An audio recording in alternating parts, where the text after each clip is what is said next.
하느님의 뜻에 따라 그리스도 예수님의 사도로 부르심을 받은 바오로와 소스테네스 형제가 고린토에 있는 하느님의 교회에 인사합니다. 곧 그리스도 예수님 안에서 거룩하게 되어 다른 신자들이 사는 곳이든 우리가 사는 곳이든 어디에서나 우리 주 예수 그리스도의 이름을 받들어 부르는 모든 이들과 함께 성도로 부르심을 받은 여러분에게 인사합니다. 하느님 우리 아버지와 주 예수 그리스도에게서 은총과 평화가 여러분에게 내리기를 빕니다. 나는 하느님께서 그리스도 예수님 안에서 여러분에게 베푸신 은총을 생각하며 여러분을 두고 늘 나의 하느님께 감사를 드립니다. 여러분은 그리스도 안에서 어느 모로나 풍요로워졌습니다. 어떠한 말에서나 어떠한 지식에서나 그렇습니다. 그리스도에 관한 증언이 여러분 가운데 튼튼히 자리를 잡은 것입니다. 그리하여 여러분은 어떠한 은사도 부족함이 없이 우리 주 예수 그리스도께서 나타나시기를 기다리고 있습니다.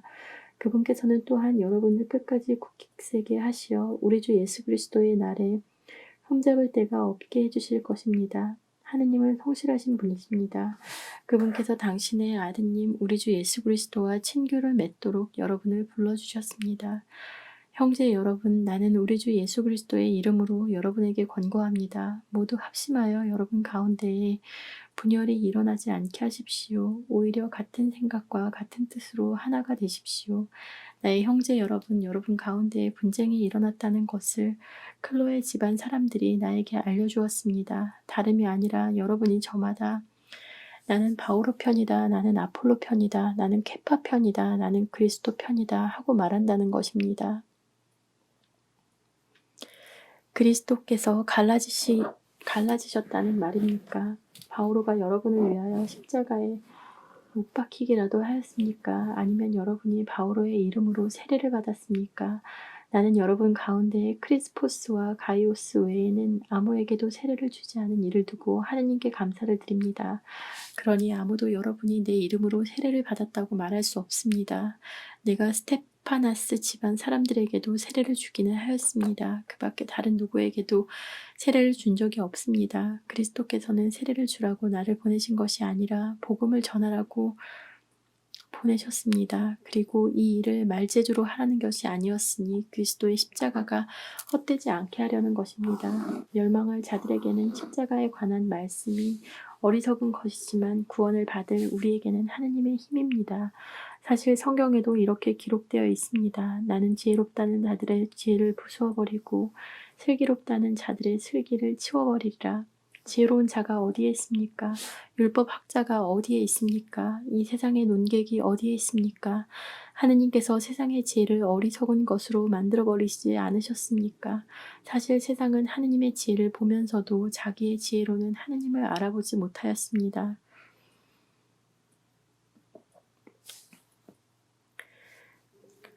그래서 그분께서는 복음의 선포에 어리석음을 통하여 믿는 이들을 구원하기로 작정하셨습니다. 유다인들은 표징을 요구하고 그리스인들은 지혜를 찾습니다. 그러나 우리는 십자가에 못 박히신 그리스도를 선포합니다. 그리스도는 유다인들에게는 걸림돌이고 다른 민족에게는 어리석음입니다. 그렇지만 유다인이든 그리스인이든 부르심을 받은 이들에게 그리스도는 하느님의 힘이시며 하느님의 지혜이십니다. 하느님의 어리석음이 사람보다 더 지혜롭고 하느님의 약함이 사람보다 더 강하기 때문입니다. 형제 여러분, 여러분이 부르심을 받았을 때를 생각해 보십시오. 속된 기준으로 보아 지혜로운 이가 많지 않았고 유력한 이도 많지 않았으며 가문이 좋은 사람도 많지 않았습니다. 그런데 하느님께서는 지혜로운 자들을 부끄럽게 하시려고 이 세상의 어리석은 것을 선택하셨습니다. 그리고 하느님께서는 강한 것을 부끄럽게 하시려고 이 세상의 약한 것을 선택하셨습니다. 하느님께서는 있는 것을 무력하게 만드시려고 이 세상의 비천한 것과 천대받는 것, 곧 없는 것을 선택하셨습니다. 그리하여 어떠한 인간도 하느님 앞에서 자랑하지 못하게 하셨습니다. 그러나 하느님께서는 여러분을 그리스도 예수님 안에 살게 해주셨습니다. 그리스도께서는 우리에게 하느님에게서 오는 지혜가 되시고 의로움과 거룩함과 속량이 되셨습니다. 그래서 성경에도 자랑하려는 자는 주님 안에서 자랑하라고 기록되어 있습니다. 형제 여러분, 나도 여러분에게 갔을 때에 뛰어난 말이나 지혜로 하느님의 신비를 선포하려고 가지 않았습니다. 나는 여러분 가운데에 있으면서 예수 그리스도 그 십자가에 못 박히신 분 외에는 아무것도 생각하지 않기로 결심하였습니다. 사실 여러분에게 갔을 때에 나는 약했으며 두렵고 또 무척 떨렸습니다. 나의 말과 나의 복음 선포는 지혜롭고 설득력 있는 언변으로 이루어진 것이 아니라 성령의 힘을 드러내는 것으로 이루어졌습니다. 여러분의 믿음이 인간의 지혜가 아니라 하느님의 힘에 바탕을 두게 하려는 것이었습니다. 성숙한 이들 가운데 저는 우리도 지혜를 말합니다. 그러나 그 지혜는 이 세상의 것도 아니고 파멸하게 되어 있는 이 세상 우두머리들의 것도 아닙니다. 우리는 하느님의 신비롭고 또 감추어져 있던 지혜를 말합니다. 그것은 세상이 시작되기 전 하느님께서 우리의 영광을 위하여 미리 정하신 지혜입니다. 이 세상 우두머리들은 아무도 그 지혜를 깨닫지 못하였습니다. 그들이 깨달았더라면 영광의 주님을 십자가에 못 박지 않았을 것입니다. 그러나 성경에 기록된 그대로 되어 있습니다. 어떠한 눈도 본 적이 없고 어떠한 귀도 들은 적이 없으며 사람의 마음에도 떠오른 적이 없는 것들을 하느님께서는 당신을 사랑하는 이들을 위하여 마련해 두셨다. 하느님께서는 성령을 통하여 그것들을 바로 우리에게 계시해 주셨습니다. 성령께서는 모든 것을 그리고 하느님의 깊은 비밀까지도 통찰하십니다. 그 사람 속에 있는 영이 아니고서야 어떤 사람이 그 사람의 생각을 알 수 있겠습니까? 마찬가지로 하느님의 영이 아니고서는 아무도 하느님의 생각을 깨닫지 못합니다. 우리는 세상의 영이 아니라 하느님에게서 오시는 영을 받았습니다. 그래서 하느님께서 우리에게 주신 선물을 알아보게 되었습니다. 우리는 이 선물에 관하여 인간의 지혜가 가르쳐준 것이 아니라 성령께서 가르쳐주신 말로 이야기합니다. 영적인 것을 영적인 표현으로 설명하는 것입니다. 그러나 현세적 인간은 하느님의 영에게서 오는 것을 받아들이지 않습니다. 그러한 사람에게는 그것이 어리석음이기 때문입니다. 그것은 영적으로만 판단할 수 있기에 그러한 사람은 그것을 깨닫지 못합니다. 영적인 사람은 모든 것을 판단할 수 있지만 그 자신은 아무에게도 판단받지 않습니다. 누가 주님의 마음을 알아 그분을 가르칠 수 있겠습니까? 그러나 우리는 그리스도의 마음을 지니고 있습니다. 형제 여러분, 여러분에게 이야기할 때 나는 여러분을 영적이 아니라 육적인 사람, 곧 그리스도 안에서는 어린아이와 같은 사람으로 대할 수밖에 없었습니다. 나는 여러분에게 젖만 먹였을 뿐 단단한 음식은 먹이지 않았습니다. 여러분이 그것을 받아들일 수 없었기 때문입니다. 사실은 지금도 받아들이지 못합니다. 여러분은 아직도 육적인 사람입니다. 여러분 가운데에서 시기와 싸움이 일고 있는데 여러분을 육적인 사람이 아니라고, 인간의 방식대로 살아가는 사람이 아니라고 할 수 있습니까? 어떤 이는 나는 바오로 편이다 하고 어떤 이는 나는 아폴로 편이다 하고 있으니 여러분을 속된 사람이 아니라고 할 수가 있습니까? 도대체 아폴로가 무엇입니까? 바오로가 무엇입니까? 아폴로와 나는 주님께서 우리 각자에게 정해주신 대로 여러분을 믿음으로 이끈 일꾼일 따름입니다. 나는 심고 아폴로는 물을 주었습니다. 그러나 자라게 하신 분은 하느님이십니다. 그러니 심는 이나 물을 주는 이는 아무것도 아닙니다. 오로지 자라게 하시는 하느님만이 중요합니다. 심는 이나 물을 주는 이나 같은 일을 하여 저마다 수고한 만큼 자기 삭을 받을 뿐입니다. 우리는 하느님의 협력자고 여러분은 하느님의 밭이며 하느님의 건물입니다. 나는 하느님께서 베푸신 은총에 따라 지혜로운 건축가로서 기초를 놓았고 다른 사람은 집을 짓고 있습니다. 그러나 어떻게 집을 지을지 저마다 잘 살펴야 합니다. 아무도 이미 놓인 기초 외에 다른 기초를 놓을 수 없기 때문입니다. 그 기초는 예수 그리스도이십니다. 그 기초 위에 어떤 이가 금이나 은이나 보석이나 나무나 풀이나 집으로 집을 짓는다면 심판날에 모든 것이 드러나기 때문에 저마다 한 일도 명백해질 것입니다. 그날은 불로 나타날 것입니다. 그리고 저마다 한 일이 어떤 것인지 그 불이 가려낼 것입니다. 어떤 이가 그 기초 위에 지은 건물이 그대로 남으면 그는 삭을 받게 되고 어떤 이가 그 기초 위에 지은 건물이 타버리면 그는 손해를 입게 됩니다. 그 자신은 구원을 받겠지만 불 속에서 겨우 목숨을 건지듯 할 것입니다. 여러분이 하느님의 성전이고 하느님의 영께서 여러분 안에 계시다는 사실을 여러분은 모릅니까?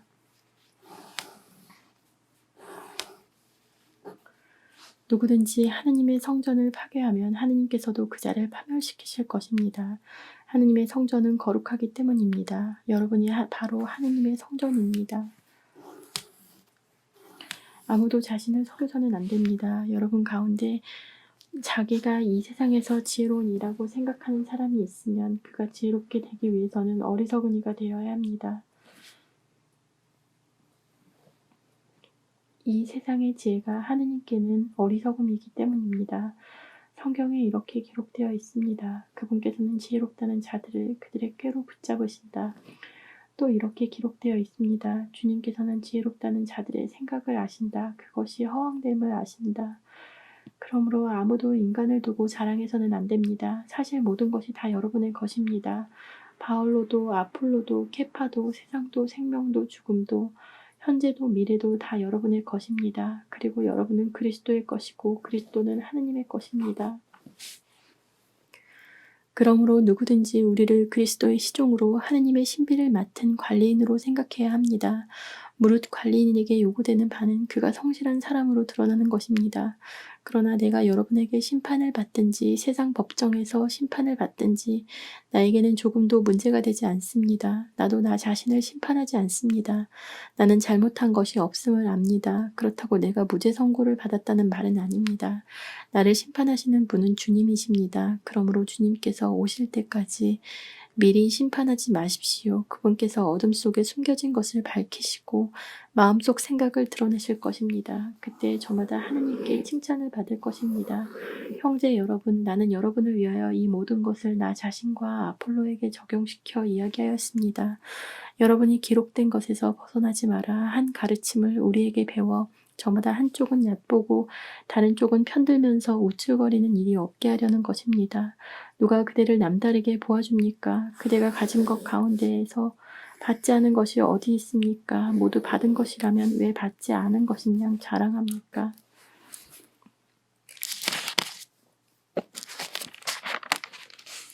여러분은 벌써 배가 불렀습니다. 벌써 부자가 되었습니다. 여러분은 우리를 제쳐두고 이미 임금이 되었습니다. 여러분이 정말 임금이 되었으면 좋겠습니다. 우리도 여러분과 함께 임금이 될 수 있게 말입니다.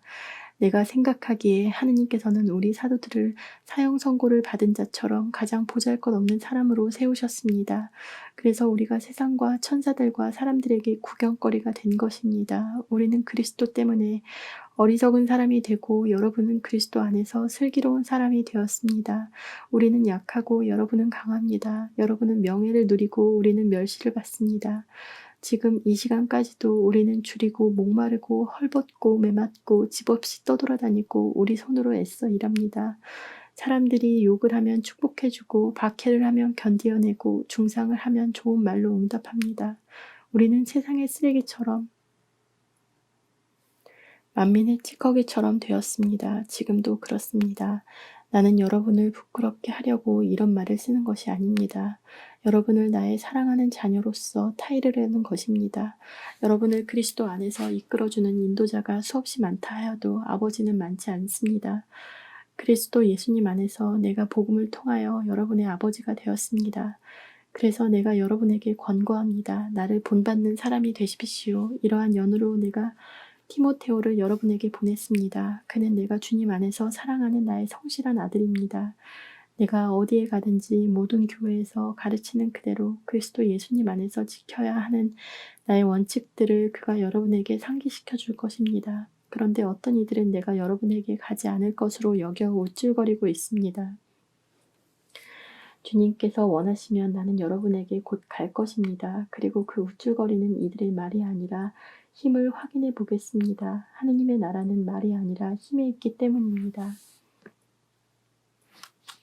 여러분은 어떤 것을 원합니까? 내가 여러분에게 매를 들고 가는 것입니까? 아니면 사랑과 온유한 마음으로 가는 것입니까? 사실 여러분 가운데에서 불륜이 저질러진다는 소문이 들립니다. 이교도인들에게서도 볼 수 없는 그런 불륜입니다. 곧 자기 아버지의 아내를 데리고 산다는 것입니다. 그런데도 여러분은 여전히 우쭐거립니다. 여러분은 오히려 슬퍼하며 그러한 일을 저지른 자를 여러분 가운데에서 제거해야 하지 않겠습니까? 나는 비록 몸으로는 떨어져 있지만 영으로는 여러분과 함께 있습니다. 그래서 내가 여러분과 함께 있는 것과 다름없이 그러한 짓을 한 자에게 벌써 판결을 내렸습니다. 우리 주 예수님의 이름으로 그렇게 하였습니다. 이제 여러분과 나의 영이 우리 주 예수님의 권능을 가지고 함께 모일 때 그러한 자를 사탄에게 넘겨 그 육체는 파멸하게 하고 그 영은 주님의 날에 구원을 받게 한다는 것입니다. 여러분의 자만은 좋지 않습니다. 적은 누룩이 온 반죽을 부풀린다는 것을 모릅니까? 묵은 누룩을 깨끗이 치우고 새 반죽이 되십시오. 여러분은 누룩 없는 빵입니다. 우리의 파스카 양이신 그리스도께서 희생되셨기 때문입니다.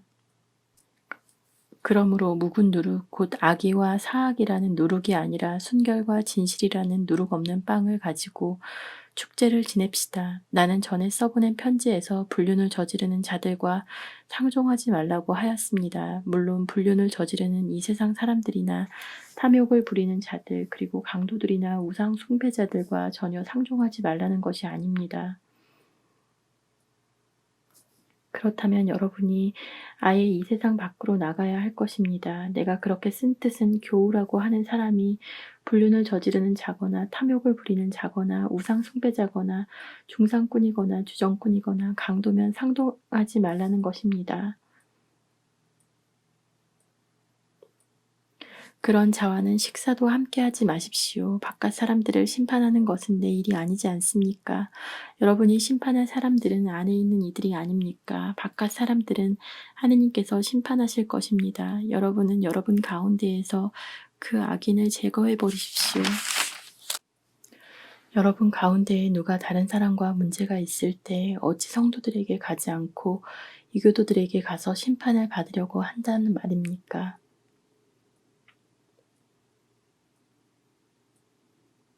여러분은 성도들이 이 세상을 심판하리라는 것을 모릅니까? 세상이 여러분에게 심판을 받아야 할 터인데 여러분은 아주 사소한 송차도 처리할 능력이 없다는 말입니까? 우리가 천사들을 심판하리라는 것을 모릅니까? 하물며 일상의 일이야 더 말할 나위가 없지 않습니까? 그런데 이런 일상의 송사가 일어날 경우에도 여러분은 교회에서 업신여기는 자들을 재판관으로 앉힌다는 말입니까? 나는 여러분을 부끄럽게 하려고 이 말을 합니다. 여러분 가운데에는 형제들 사이에서 시비를 가려줄 만큼 지혜로운 이가 하나도 없습니까? 그래서 형제가 형제에게 그것도 불신자들 앞에서 재판을 겁니까? 그러므로 여러분이 서로 고소한다는 것부터가 이미 그릇된 일입니다. 왜 차라리 불의를 그냥 받아들이지 않습니까? 왜 차라리 그냥 속아주지 않습니까? 여러분은 도리어 스스로 불의를 저지르고 또 속입니다. 그것도 형제들을 말입니다. 불의한 자들은 하느님의 나라를 차지하지 못하리라는 것을 모릅니까? 착각하지 마십시오. 불륜을 저지르는 자도 우상 숭배자도 간음하는 자도 남창도 비역자도 도둑도 탐욕을 부리는 자도 주정꾼도 중상꾼도 강도도 하느님의 나라를 차지하지 못합니다. 여러분 가운데에도 이런 자들이 덜어 있었습니다. 그러나 여러분은 주 예수 그리스도의 이름과 우리 하느님의 영으로 깨끗이 씻겼습니다. 그리고 거룩하게 되었고 또 의롭게 되었습니다. 나에게는 모든 것이 허용된다. 하지만 모든 것이 유익하지는 않습니다. 나에게는 모든 것이 허용됩니다. 그러나 나는 아무것도 나를 좌우하지 못하게 하겠습니다. 음식은 배를 위하여 있고 배는 음식을 위하여 있다. 하지만 하느님께서는 이것도 저것도 다 없애버리실 것입니다. 몸은 불륜이 아니라 주님을 위하여 있습니다. 그리고 몸을 위해 주시는 분은 주님이십니다. 하느님께서 주님을 다시 일으키셨으니 우리도 당신의 힘으로 다시 일으키실 것입니다. 여러분의 몸이 그리스도의 지체라는 것을 모릅니까? 그런데 그리스도의 지체를 떼어다가 탕녀의 지체로 만들 수 있겠습니까? 결코 그럴 수 없습니다. 아니면 탕녀와 결합하는 자는 그와 한 몸이 된다는 것을 모릅니까? 둘이 한 몸이 된다는 말씀이 있습니다. 그러나 주님과 결합하는 이는 그분과 한 영이 됩니다. 불륜을 멀리하십시오. 사람이 짓는 다른 모든 죄는 몸 밖에서 이루어지지만 불륜을 저지르는 자는 자기 몸에 죄를 짓는 것입니다. 여러분의 몸이 여러분 안에 계시는 성령의 성전임을 모릅니까? 그 성령을 여러분이 하느님에게서 받았고 또 여러분은 여러분 자신의 것이 아님을 모릅니까? 하느님께서 값을 치르고 여러분을 속량해 주셨습니다. 그러니 여러분의 몸으로 하느님을 영광스럽게 하십시오. 이제 여러분이 써보낸 것들에 관하여 말하겠습니다. 남자는 여자와 관계를 맺지 않는 것이 좋다. 하지만 불륜의 위험이 있으니 모든 남자는 아내를 두고 모든 여자는 남편을 두십시오. 남편은 아내에게 의무를 이행하고 마찬가지로 아내는 남편에게 의무를 이행해야 합니다. 아내의 몸은 아내가 아니라 남편의 것이고 마찬가지로 남편의 몸은 남편이 아니라 아내의 것입니다. 서로 상대방의 요구를 물리치지 마십시오. 다만 기도에 전념하려고 얼마 동안 합의한 경우는 예외입니다. 그 뒤에 다시 합치십시오. 여러분이 절제하지 못하는 틈을 타 사탄이 여러분을 유혹할 수 있기 때문입니다. 그러나 그렇게 합의하여도 괜찮다는 뜻이 명령하는 것은 아닙니다. 나는 모든 사람이 나와 같아지기를 바랍니다. 그러나 이 사람은 이런 은사, 저 사람은 저런 은사, 저마다 하느님에게서 고유한 은사를 받았습니다. 혼자 사는 이들과 과부들에게 말합니다. 그들은 나처럼 그냥 지내는 것이 좋습니다. 그러나 자제할 수 없으면 혼인하십시오.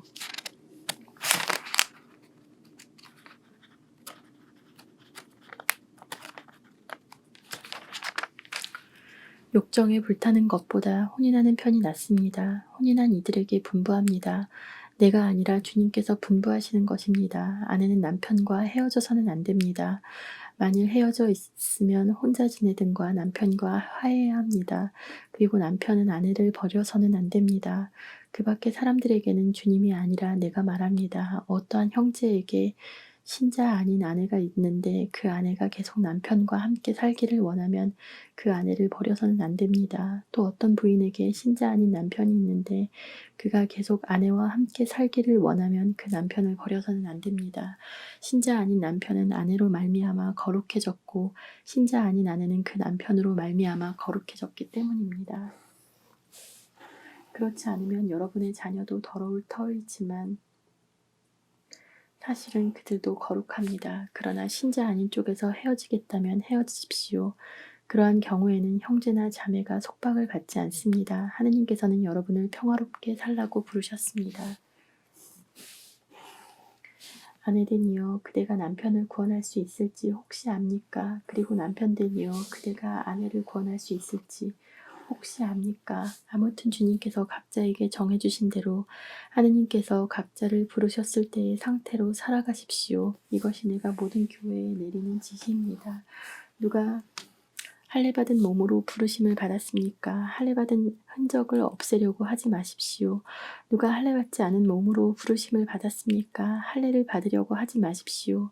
할례를 받았느냐 받지 않았느냐는 대수롭지 않습니다. 하느님의 계명을 지키는 일만이 중요합니다. 저마다 부르심을 받았을 때의 상태로 지내십시오. 그대가 부르심을 받았을 때 종이었습니까? 그것에 마음을 쓰지 마십시오. 자윤이 될 수 있다 하여도 오히려 지금의 상태를 잘 이용하십시오. 주님 안에서 부르심을 받은 종은 이미 주님 안에서 해방된 자유인입니다.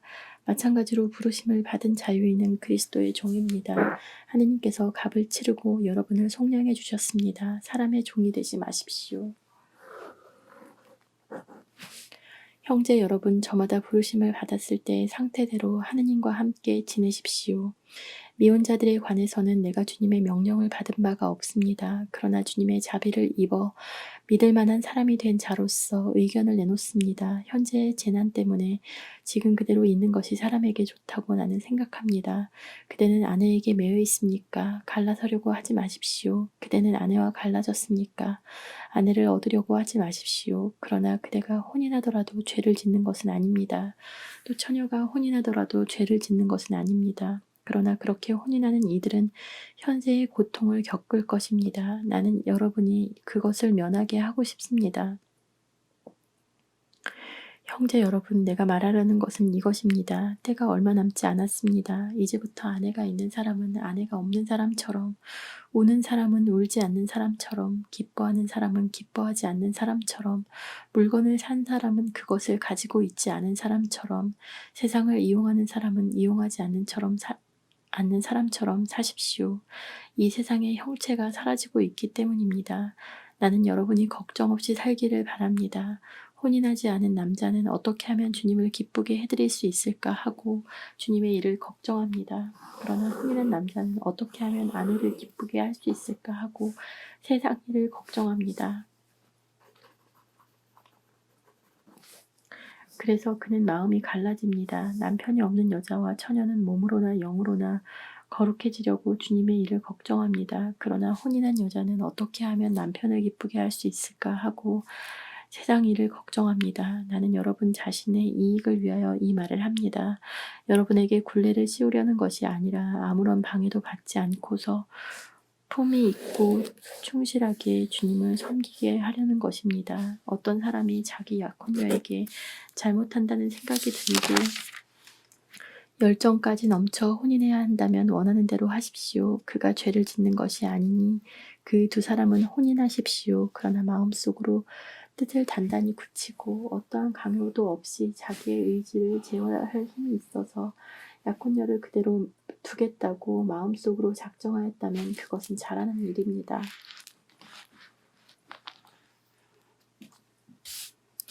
이와 같이 자기 약혼녀와 혼인하는 사람도 잘하는 것이지만 혼인하지 않는 사람은 더 잘하는 것입니다. 아내는 남편이 살아있는 동안 남편에게 매여 있습니다. 그러나 남편이 죽으면 자기가 원하는 남자와 혼인할 자유가 있습니다. 다만 그 일은 주님 안에서 이루어져야 합니다. 그러나 내 의견으로는 과부도 그대로 지내는 것이 더 행복합니다.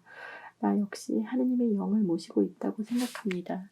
우상에게 바쳤던 재물에 관하여 말하겠습니다. 우리 모두 지식이 있다는 것을 우리도 압니다. 그러나 지식은 교만하게 하고 사랑은 성장하게 합니다. 자기가 무엇을 안다고 생각하는 사람은 마땅히 알아야 할 것을 아직 알지 못합니다. 그러나 하느님을 사랑하는 사람은 하느님께서도 그를 알아주십니다. 그런데 우상에게 바쳤던 재물과 관련하여 우리는 세상에 우리 우상이란 없다는 것과 하느님은 한 분밖에 계시지 않는다는 것을 알고 있습니다. 하늘에도 땅에도 이른바 신들이 있다. 하지만 과연 신도 많고 주님도 많습니다만 우리에게는 하느님 아버지 한 분이 계실 뿐입니다. 모든 것이 그분에게서 나왔고 우리는 그분을 향하여 갑니다. 또 주님은 예수 그리스도 한 분이 계실 뿐입니다. 모든 것이 그분으로 말미암아 있고 우리도 그분으로 말미암아 존재합니다. 그렇지만 누구나 다 지식이 있는 것은 아닙니다. 어떤 이들은 아직까지도 우상에 익숙해져 있기 때문에 우상에게 바쳤던 재물을 정말 그렇게 알고 먹습니다. 그리고 그들의 약한 양심이 더럽혀집니다. 음식이 우리를 하느님께 가까이 데려다 주지 않습니다. 그것을 먹지 않는다고 우리의 형편이 나빠지는 것도 아니고 그것을 먹는다고 우리의 형편이 나아지는 것도 아닙니다. 다만 여러분의 이 자유가 믿음이 약한 이들에게 장애물이 되지 않도록 조심하십시오. 지식이 있다는 그대가 우상의 신전에 앉아 먹는 것을 누가 본다면 그의 약한 양심도 우상에게 바쳤던 재물을 먹을 수 있게끔 용기를 얻지 않겠습니까? 그래서 약한 그 사람은 그대의 지식 때문에 멸망하게 됩니다. 그리스도께서는 그 형제를 위해서도 돌아가셨습니다. 여러분이 이렇게 형제들에게 죄를 짓고 약한 그들의 양심에 상처를 입히는 것은 그리스도께 죄를 짓는 것입니다. 그러므로 음식이 내 형제를 죄짓게 한다면 나는 내 형제를 죄짓게 하지 않도록 차라리 고기를 영영 먹지 않겠습니다. 내가 자유인이 아닙니까? 내가 사도가 아닙니까? 내가 우리 주 예수님을 뵙지 못하였다는 말입니까? 여러분이 바로 주님 안에서 이루어진 나의 업적이 아닙니까? 내가 다른 이들에게는 사도가 아니라 할지라도 여러분에게는 분명히 사도입니다. 여러분이야말로 주님 안에서 이루어지는 내 사도직의 증표입니다. 나를 심판하는 자들에게 나는 이렇게 변론합니다. 우리는 먹고 마실 권리가 없다는 말입니까? 우리는 다른 사도들이나 주님의 형제들이나 케파처럼 신자 아내를 데리고 다닐 권리가 없다는 말입니까? 또 나와 바르나바만 따로 벌이를 하지 않아도 되는 권리가 없습니까? 자기가 비용을 대면서 군대에 복무하는 사람이 도대체 어디 있습니까? 포도밭을 만들고서 그 열매를 먹지 않는 사람이 어디 있습니까? 양떼를 치면서 그 젖을 짜먹지 않는 사람이 어디 있습니까? 내가 인간의 관례에 따라 이런 이야기를 하는 것입니까?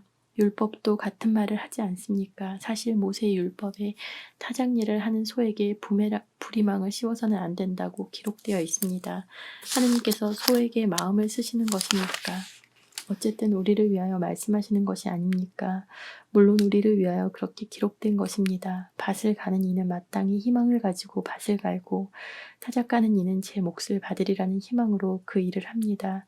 우리가 여러분에게 영적인 씨를 뿌렸다면 여러분에게서 물질적인 것을 거둔다고 해서 그것이 지나친 일이겠습니까? 다른 이들이 여러분에게 그러한 권리를 갖는다면 우리야 더더욱 그러하지 않습니까? 그러나 우리는 그러한 권리를 행사하지 않았습니다. 오히려 그리스도의 복음에 어떠한 지장도 주지 않으려고 모든 것을 견디어내고 있습니다. 성전에 봉직하는 이들은 성전에서 양식을 얻고 제단 일을 맡은 이들은 제단 제물을 나누어 가진다는 것을 여러분은 모릅니까? 마찬가지로 주님께서는 복음을 전하는 이들에게 복음으로 생활하라고 지시하셨습니다.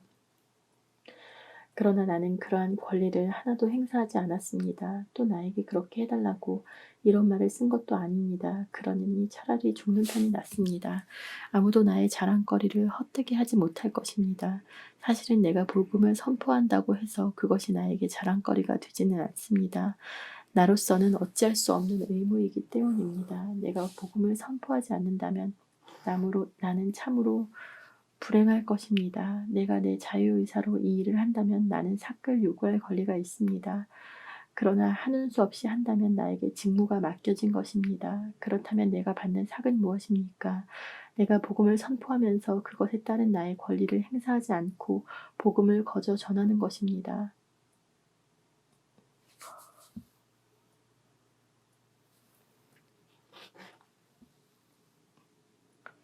나는 아무에게도 매이지 않은 자유인이지만 되도록 많은 사람을 얻으려고 스스로 모든 사람의 종이 되었습니다. 유다인들을 얻으려고 유다인들에게는 유다인처럼 되었습니다. 율법 아래에 있는 이들을 얻으려고 율법 아래에 있는 이들에게는 율법 아래에 있지 않으면서도 율법 아래에 있는 사람처럼 되었습니다. 나는 하느님의 율법 밖에 있지 않고 오히려 그리스도의 율법 안에 있으면서도 율법 밖에 있는 이들을 얻으려고 율법 밖에 있는 이들에게는 율법 밖에 있는 사람처럼 되었습니다. 약한 이들을 얻으려고 약한 이들에게는 약한 사람처럼 되었습니다. 나는 어떻게 해서든지 몇 사람이라도 구원하려고 모든 이에게 모든 것이 되었습니다. 나는 복음을 위하여 이 모든 일을 합니다. 나도 복음에 동참하려는 것입니다. 경기장에서 달리게 하는 이들이 모두 달리지만 상을 받는 사람은 한 사람뿐이라는 것을 여러분은 모릅니까? 이와 같이 여러분도 상을 받을 수 있도록 달리십시오. 모든 경기자는 모든 일에 절제를 합니다. 그들은 썩어 없어질 화관을 얻으려고 그렇게 하지만 우리는 썩지 않는 화관을 얻으려고 하는 것입니다. 그러므로 나는 목표가 없는 것처럼 달리지 않습니다. 허공을 치는 것처럼 권투를 하지 않습니다. 나는 내 몸을 단련하여 복종시킵니다. 다른 이들에게 복음을 선포하고 나서 나 자신이 실격자가 되지 않으려는 것입니다.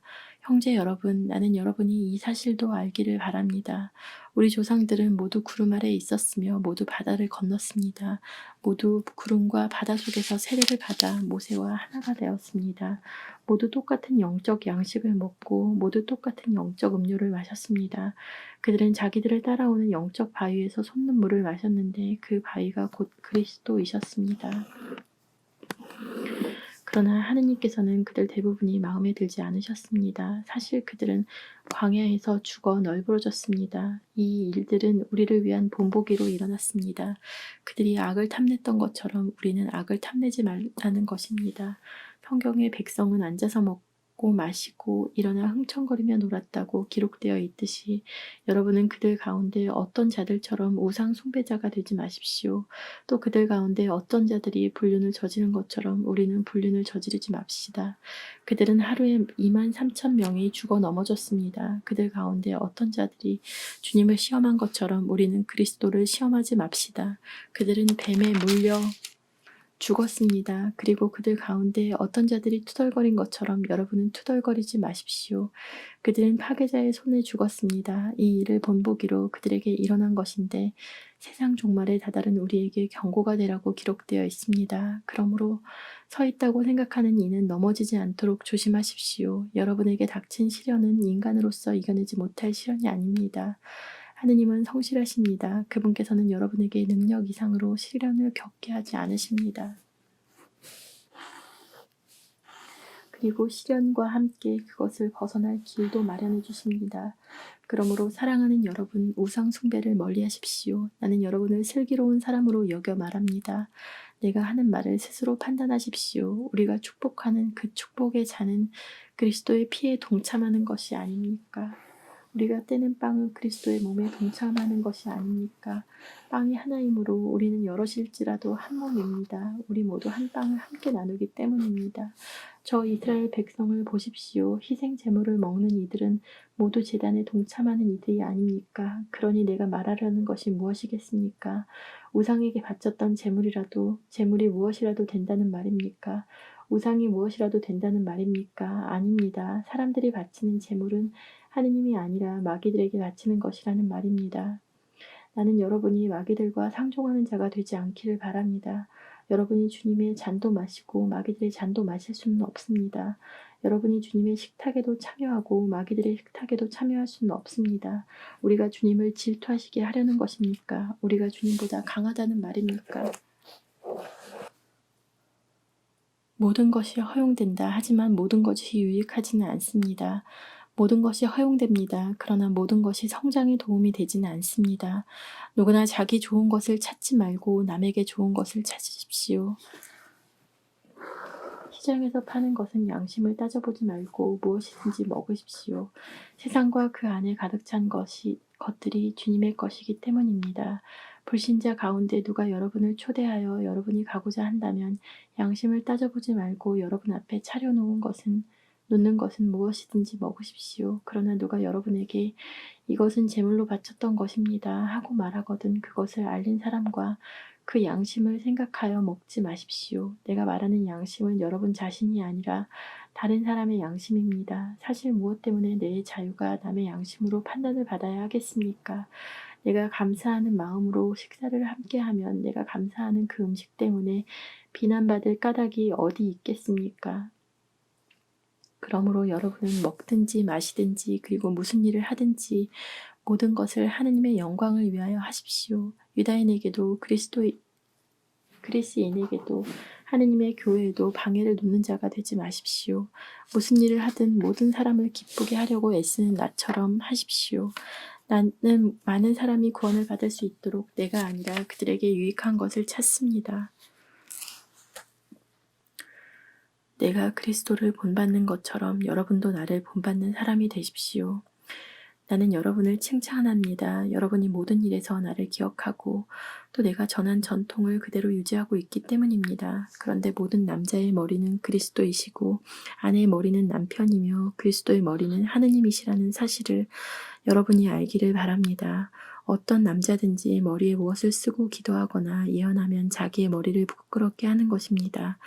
그러나 어떤 여자든지 머리를 가리지 않고 기도하거나 예언하면 자기의 머리를 부끄럽게 하는 것입니다. 그러한 여자는 머리가 깎인 여자와 똑같습니다. 여자가 머리를 가리지 않으려면 아예 머리를 밀어버리십시오. 머리를 밀거나 깎는 것이 여자에게 부끄러운 일이라면 머리를 가리십시오. 남자는 하느님의 모상이며 영광이기 때문에 머리를 가려서는 안 됩니다. 여자는 남자의 영광입니다. 사실 남자가 여자에게서 나온 것이 아니라 여자가 남자에게서 나왔습니다. 또한 남자가 여자를 위하여 창조된 것이 아니라 여자가 남자를 위하여 창조되었습니다. 그러므로 여자는 천사들을 생각하여 그 머리에 권한의 표지를 지니고 있어야 합니다. 그러나 주님 안에서는 남자 없이 여자가 있을 수 없고 여자 없이 남자가 있을 수 없습니다. 여자가 남자에게서 나온 것과 마찬가지로 남자도 여자를 통하여 태어나기 때문입니다.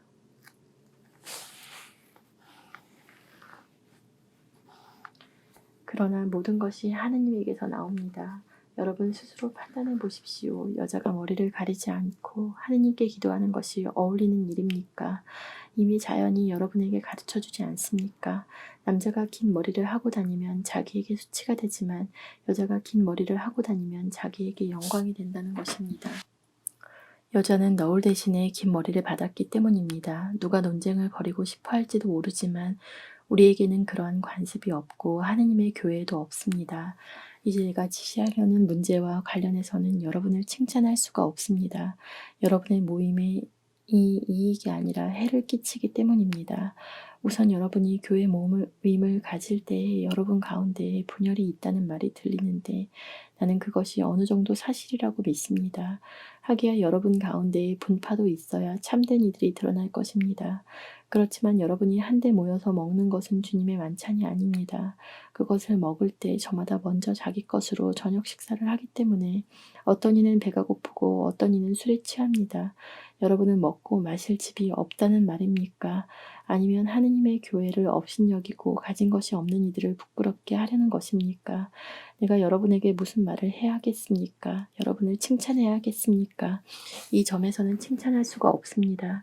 사실 나는 주님에게서 받은 것을 여러분에게도 전해주었습니다. 곧 주 예수님께서는 잡히시던 날 밤에 빵을 들고 감사를 드리신 다음 그것을 떼어주시며 말씀하셨습니다. 이는 너희를 위한 내 몸이다. 너희는 나를 기억하여 이를 행하여라. 또 만찬을 드신 뒤에 같은 모양으로 잔을 들어 말씀하셨습니다. 이 잔은 내 피로 맺는 새 계약이다. 너희는 이 잔을 마실 때마다 나를 기억하여 이를 행하여라.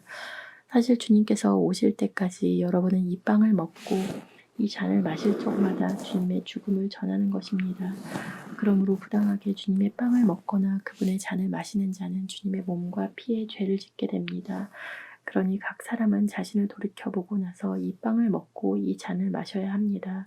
주님의 몸을 분별 없이 먹고 마시는 자는 자신에 대한 심판을 먹고 마시는 것입니다. 그래서 여러분 가운데 몸이 약한 사람과 병든 사람이 많고 또 이미 죽은 이들도 적지 않은 것입니다. 우리가 자신을 잘 분별하면 심판을 받지 않을 것입니다. 그러나 주님께서 우리를 심판하셔도 그것은 우리가 이 세상과 함께 단죄받지 않도록 우리를 교육하시는 것입니다. 그러므로 나의 형제 여러분, 여러분이 만찬을 먹으려고 모일 때에는 서로 기다려 주십시오. 배가 고픈 사람은 집에서 미리 먹어 여러분의 모임이 심판받는 일이 없게 하십시오. 그 밖의 것은 내가 가서 일러주겠습니다. 형제 여러분, 나는 여러분이 성령의 은사에 관해서도 알기를 바랍니다. 여러분이 이교도인이었을 때에 말도 하지 못하는 은사들에게 이끌려 정신없이 휩쓸렸다는 것을 여러분이 알고 있습니다. 그래서 내가 여러분에게 일러둡니다. 하느님의 영에 힘입어 말하는 사람은 아무도 예수는 저주를 받아라 할 수 없고 성령에 힘입지 않고서는 아무도 예수님은 주님이시다 할 수 없습니다. 은사는 여러 가지이지만 성령은 같은 성령이십니다. 직분은 여러 가지이지만 주님은 같은 주님이십니다. 활동은 여러 가지지만 모든 사람 안에서 모든 활동을 일으키시는 분은 같은 하느님이십니다. 하느님께서 각 사람에게 공동선을 위하여 성령을 드러내 보여주십니다. 그리하여 어떤 이에게는 성령을 통하여 지혜의 말씀이, 어떤 이에게는 같은 성령에 따라 지식의 말씀이 주어집니다.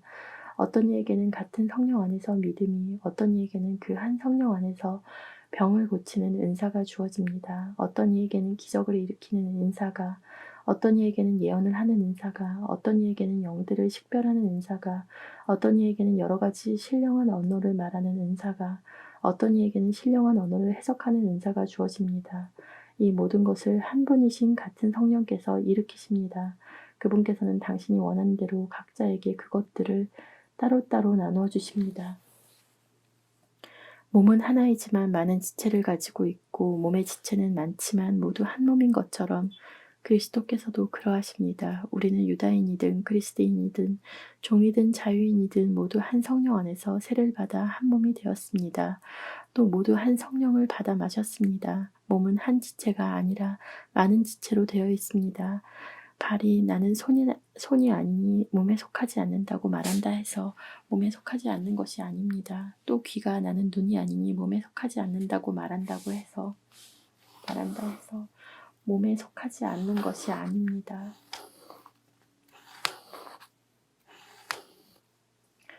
온 몸이 눈이라면 듣는 일은 어디에서 하겠습니까? 온 몸이 듣는 것뿐이라면 이면 냄새 맡는 일은 어디에서 하겠습니까?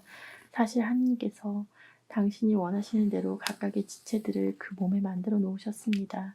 모두 한 지체로 되어 있다면 몸은 어디에 있겠습니까? 사실 지체는 많지만 몸은 하나입니다. 눈이 손에게 나는 내가 필요 없다 할 수도 없고 또 머리가 두 발에게 나는 너희가 필요 없다 할 수도 없습니다.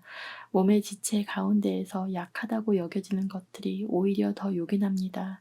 우리는 몸의 지체 가운데에서 덜 소중하다고 생각하는 것들을 특별히 소중하게 감쌉니다. 또 우리의 점잖지 못한 지체들이 아주 점잖게 다루어집니다. 그러나 우리의 점잖은 지체들은 그럴 필요가 없습니다. 하느님께서는 모자란 지체에 더 큰 영예를 주시는 방식으로 사람 몸을 짧아 주셨습니다. 그래서 몸에 분열이 생기지 않고 지체들이 서로 똑같이 돌보게 하셨습니다. 한 지체가 고통을 겪으면 모든 지체가 함께 고통을 겪습니다. 한 지체가 영광을 받으면 모든 지체가 함께 기뻐합니다. 여러분은 그리스도의 몸이고 한 사람 한 사람이 그 지체입니다. 하느님께서 교회 안에 세우신 이들은 첫째가 사도들이고 둘째가 예언자들이며 셋째가 교사들입니다. 그 다음은 기적을 일으키는 사람들, 그 다음은 병을 고치는 은사, 도와주는 은사, 지도하는 은사, 여러 가지 신령한 언어를 말하는 은사를 받은 사람들입니다. 모두 사도일 수야 없지 않습니까? 모두 예언자일 수야 없지 않습니까? 모두 교사일 수야 없지 않습니까? 모두 기적을 일으킬 수야 없지 않습니까? 모두 병을 고치는 은사를 가질 수야 없지 않습니까? 모두 신령한 언어로 말할 수야 없지 않습니까? 모두 신령한 언어를 해석할 수야 없지 않습니까? 여러분은 더 큰 은사를 열심히 구하십시오. 내가 이제 여러분에게 더욱 뛰어난 길을 보여주겠습니다.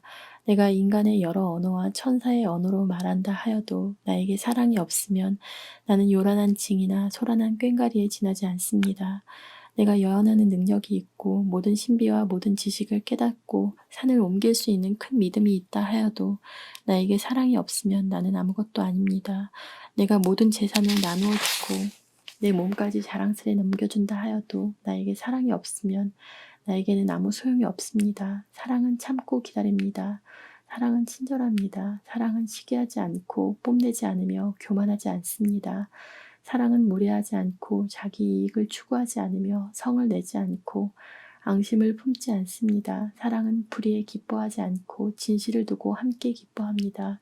사랑은 모든 것을 덮어주고 모든 것을 믿으며 모든 것을 바라고 모든 것을 견디어냅니다. 사랑은 언제까지나 쓰러지지 않습니다. 예언도 없어지고 신령한 언어도 그치고 지식도 없어집니다. 우리는 부분적으로 알고 부분적으로 예언합니다. 그러나 온전한 것이 오면 부분적인 것은 없어집니다. 내가 아이였을 때에는 아이처럼 말하고 아이처럼 생각하고 아이처럼 헤아렸습니다. 그러나 어른이 되어서는 아이적의 것들을 그만두었습니다. 우리는 지금은 거울에 비친 모습처럼 어렴풋이 보이지만 그때에는 얼굴과 얼굴을 마주볼 것입니다. 내가 지금은 부분적으로 알지만 그때에는 하느님께서 나를 온전히 아시듯 나도 온전히 알게 될 것입니다. 그러므로 이제 믿음과 희망과 사랑 이 세 가지는 계속됩니다. 그 가운데에서 으뜸은 사랑입니다. 사랑을 추구하십시오. 그리고 성령의 은사, 특히 예언할 수 있는 은사를 열심히 구하십시오. 신령한 언어로 말하는 이는 사람들이 아니라 하느님께 말씀드립니다. 사람은 아무도 알아듣지 못하기 때문입니다. 그는 성령으로 신비를 말하려는 것입니다.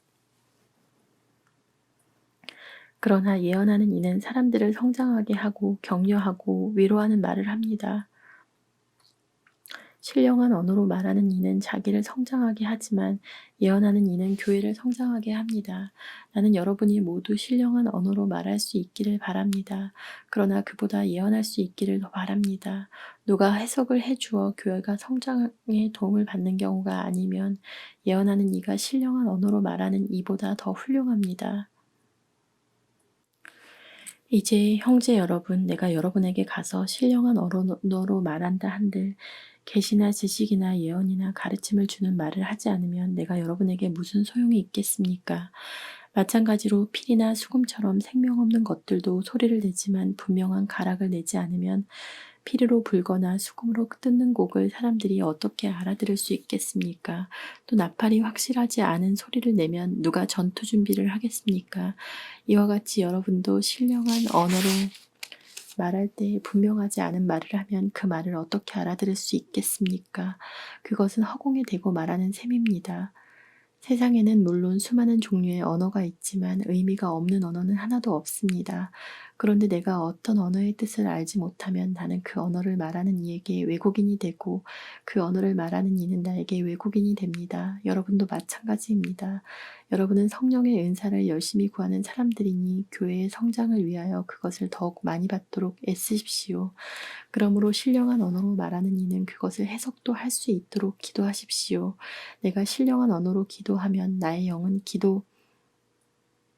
하지만 나의 이성은 아무런 수확이 없습니다. 그러면 어떻게 해야겠습니까? 나는 영으로 기도하면서 이성으로도 기도하겠습니다. 나는 영으로 찬양하면서 이성으로도 찬양하겠습니다. 그런데 그대가 영으로만 찬미하면 그대가 무슨 말을 하는지 알아듣지 못하는 초심자가 어떻게 그대의 감사 기도에 아멘하고 응답할 수 있겠습니까?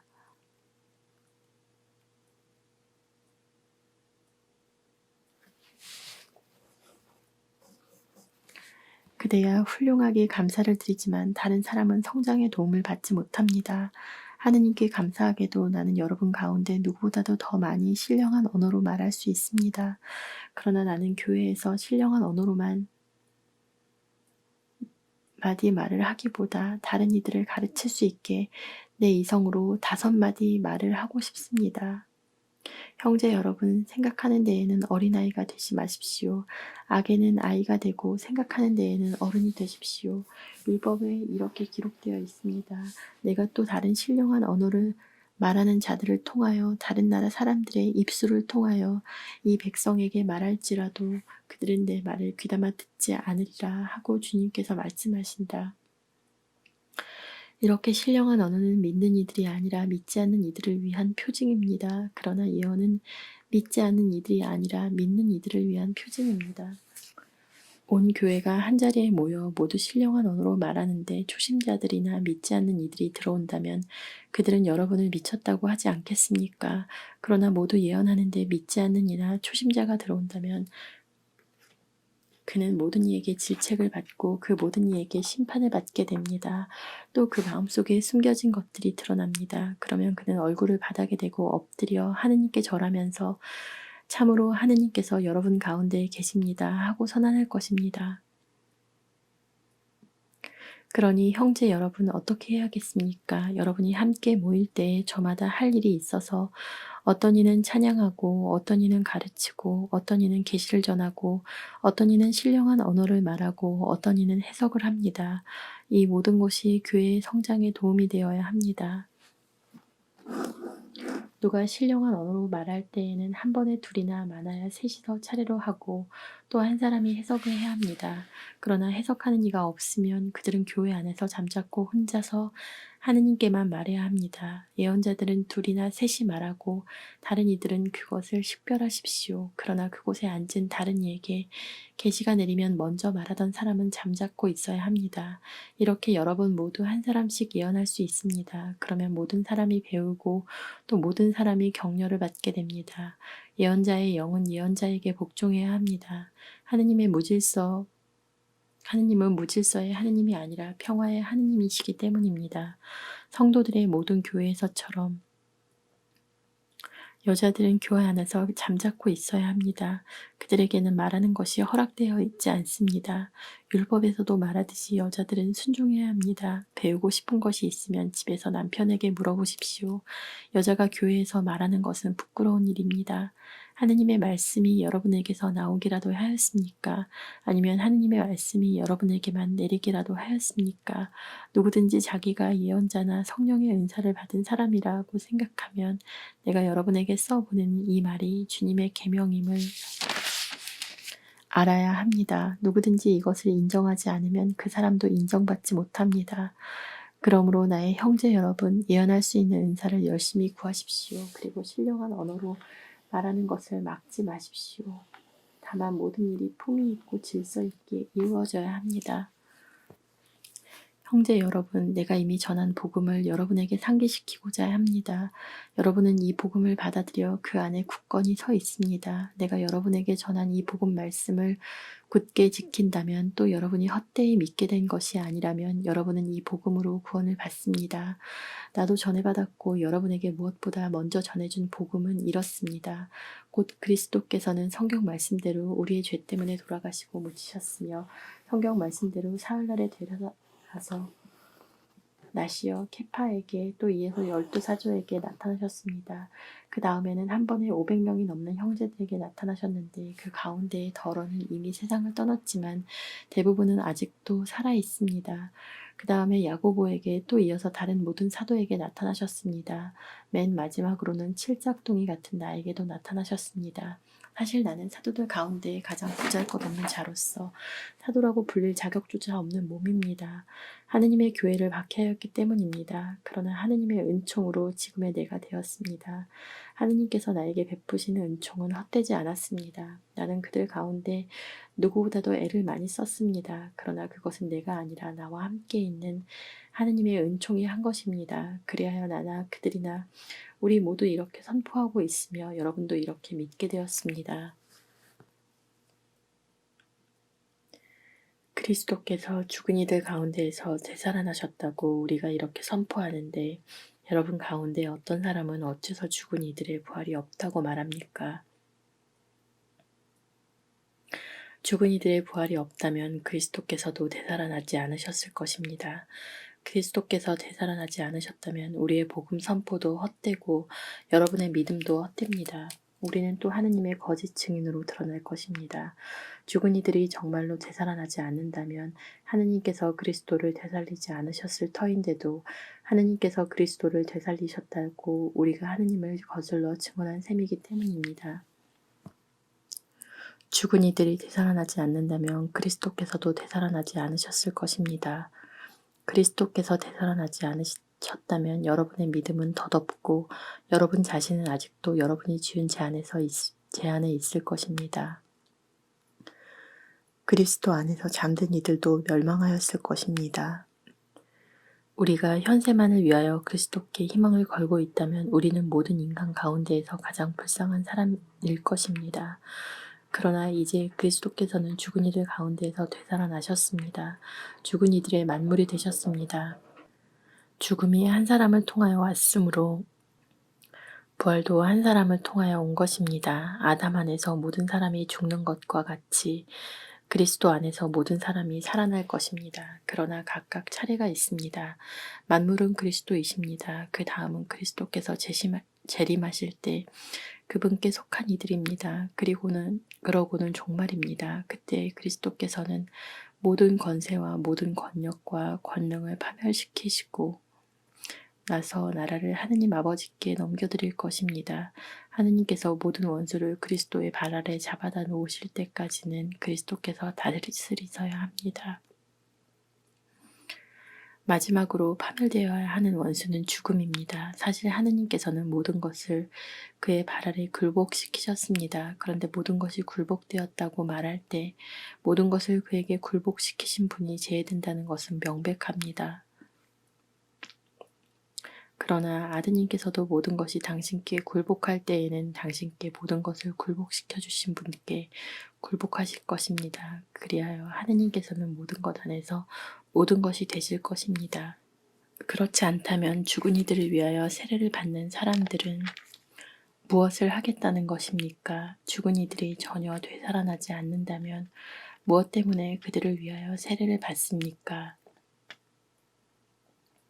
우리는 또 무엇 때문에 늘 위험을 무릅쓰고 있습니까? 형제 여러분, 내가 우리 주 그리스도 예수님 안에서 품고 있는 긍지, 곧 여러분에 대한 나의 긍지를 걸고 말합니다.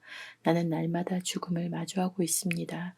내가 에페소에서 이를테면 맹수와 싸웠다고 한들 그것이 나에게 무슨 소용이 있겠습니까? 죽은 이들이 되살아나지 않는다면야 내일이면 죽을 몸 먹고 마십시다. 착각하지 마십시오. 나쁜 교제는 좋은 관습을 망칩니다. 정신을 똑바로 차리고 죄를 짓지 마십시오. 하느님을 제대로 알지 못하는 이들이 더러 있기 때문에 여러분을 부끄럽게 하려고 이 말을 하는 것입니다. 그러나 죽은 이들이 어떻게 되살아나는가, 그들이 어떤 몸으로 되돌아오는가 하고 묻는 이가 있을 수 있습니다. 어리석은 사람이여, 그대가 뿌리는 씨는 죽지 않고서는 살아나지 못합니다. 그리고 그대가 뿌리는 것은 장차 생겨날 몸체가 아니라 밀이든 다른 종류든 씨앗일 따름입니다. 그러나 하느님께서는 당신이 원하시는 대로 그 씨앗의 몸체를 주십니다. 씨앗 하나에 하나가 고유한 몸체를 주시는 것입니다. 육체라고 다 같은 육체가 아닙니다.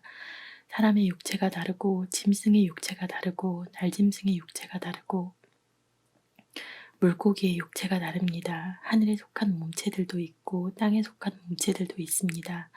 그러나 하늘에 속한 몸체들의 광채가 다르고 땅에 속한 몸체들의 광채가 다릅니다.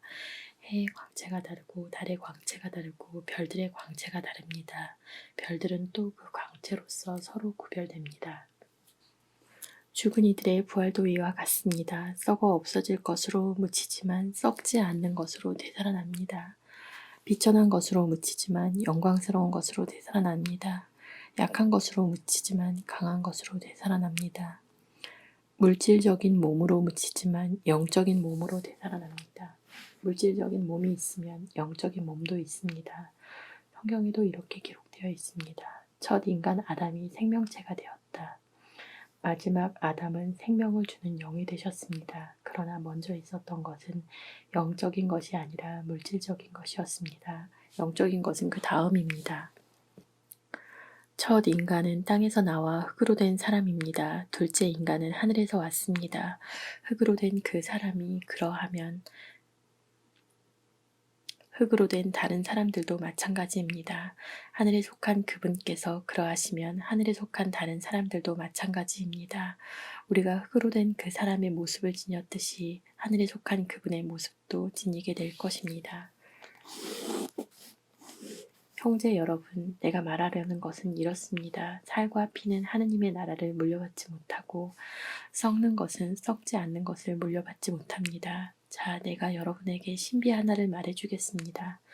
우리 모두 죽지 않고 다 변화할 것입니다. 순식간에 눈 깜빡할 사이에 마지막 나팔 소리에 그리 될 것입니다. 나팔이 울리면 죽은 이들이 썩지 않는 몸으로 되살아나고 우리는 변화할 것입니다. 이 썩는 몸은 썩지 않는 것을 입고 이 죽는 몸은 죽지 않는 것을 입어야 합니다.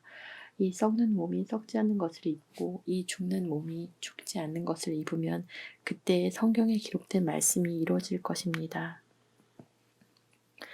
승리가 죽음을 삼켜버렸다. 죽음아, 너의 승리가 어디 있느냐? 죽음아, 너의 독침이 어디 있느냐? 죽음의 독침은 죄이며 죄의 힘은 율법입니다.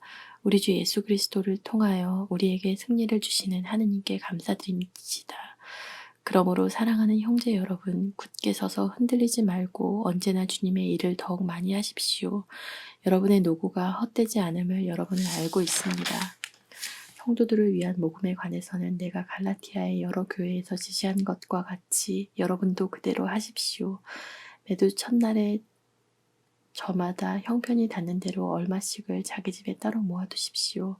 그래서 내가 갔을 때에야 모금하는 일이 없게 하십시오. 내가 도착하면 여러분이 선정하는 이들을 보내면서 편지와 함께 여러분의 고마운 선물을 예루살렘으로 가져가게 하겠습니다. 나도 가는 것이 마땅하면 함께 가겠습니다. 나는 마케도니아를 거쳐 여러분에게 가겠습니다. 사실 나는 마케도니아를 거쳐가려고 합니다.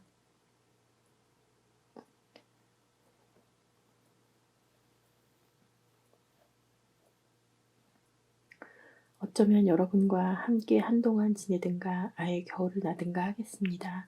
그러면 내가 여러분의 도움을 받아 어디로든 떠날 수 있을 것입니다. 이번에 나는 그저 지나가는 길에 여러분을 보내려는 것이 아닙니다.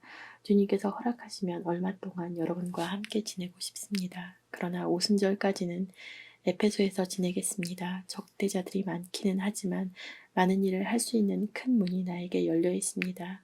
티모테오가 가면 두려움 없이 여러분과 함께 지낼 수 있도록 보살펴 주십시오. 그도 나처럼 주님의 일을 하고 있습니다. 그러므로 아무도 그를 업신여겨서는 안 됩니다. 그가 여러분의 도움을 받아 평안히 나에게 돌아올 수 있게 해 주십시오.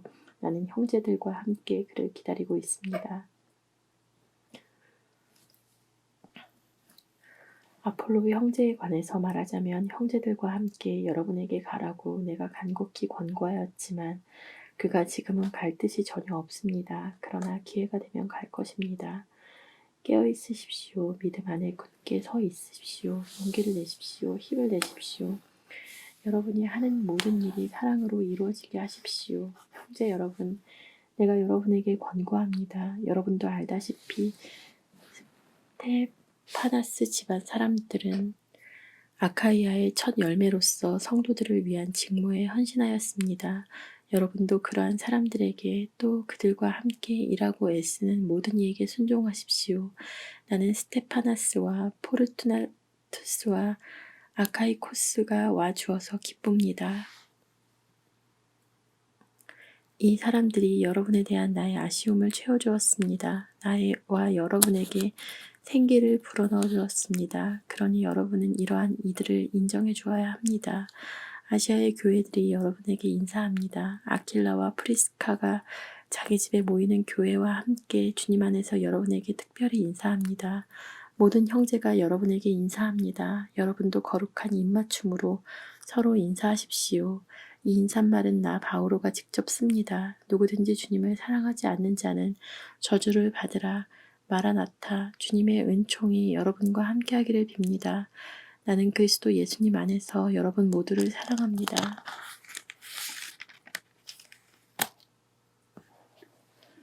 하나님 아버지, 오늘 로마인들에게 보낸 첫째 서간, 그 다음에 고린토 신자들에게 보낸 첫째 서간까지 읽었습니다. 저에게 이 시간 주신 것에 대해서 너무나 감사합니다.